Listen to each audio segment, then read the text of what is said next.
നിസ്കാരത്തിൽ പലവിധ ചിന്തകളും ആലോചനകളൊക്കെ വരുന്നുണ്ടെങ്കിൽ അതിന് പ്രധാനപ്പെട്ട ഒരു കാരണം പിശാചിനെ പിടിച്ചു കെട്ടാതെയാണ് നമ്മൾ നിസ്കരിക്കുന്നത് എന്നാണ്.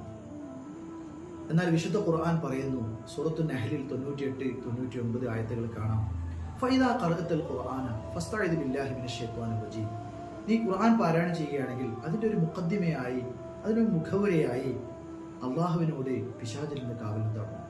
അങ്ങനെ ചെയ്താൽ ഇന്നഹു ലൈസ ലഹു സുൽത്താനുൻ അലല്ലദീന ആമനു വഅലാ റബ്ബിഹിം യതവക്കലൂൻ. നല്ല വിശ്വാസം മുറുകെ പിടിക്കുകയും അള്ളാഹുവിൽ തവക്കുലാക്കുകയും ചെയ്യുന്നവർക്ക് ഒരിക്കലും പിശാചിന്റെ സ്വാധീനം ഉണ്ടാവുകയില്ല. പിശാചിനോടൊന്നും ചെയ്യാൻ കഴിയില്ല. അപ്പോൾ വളരെ ശ്രദ്ധാപൂർവം എല്ലാ സമയത്തും ഖുർആൻ ഓതുമ്പോഴും ഇനി നിസ്കാരത്തിൽ വളരെ അനിവാര്യമായി കൊണ്ടുവരേണ്ട ഒരു കാര്യമാണ് അഊദു ബില്ലാഹി മിനശ് ശൈത്വാനിർ റജീം എന്നത്. ദുആഉൽ ഇഫ്തിതാഹ് കഴിഞ്ഞ ഉടനെ അത് കൊണ്ടുവരണം. എന്നാൽ ബിസ്മി തുടങ്ങിപ്പോയാൽ അത് ഓതേണ്ടതില്ല. അത് പെരുന്നാൾ നിസ്കാരത്തിൽ തക്ബീർ ചൊല്ലിയതിനു ശേഷമാണ് ചെയ്യേണ്ടത്. മയ്യിത്ത് നിസ്കാരത്തിൽ പോലും അത് കൊണ്ടുവരണമെന്നാണ്. ഉറക്കെ വന്ന നിസ്കാരത്തിലാണെങ്കിൽ അത് പതുക്കെ ചെയ്താൽ മതി. ഖളാ പോവുകയാണ്, അല്ലെങ്കിൽ ഫാത്തിഹ ഇമാമിന്റെ കൂടെ കിട്ടൂല എന്ന് കണ്ടാൽ അവിടെ ഓതേണ്ടതില്ല. എന്നാൽ എല്ലാ റക്അത്തിലും ഇത് കൊണ്ടുവരണം. ആദ്യത്തെ റക്അത്തിൽ മുഅക്കദായ സുന്നത്താണ്.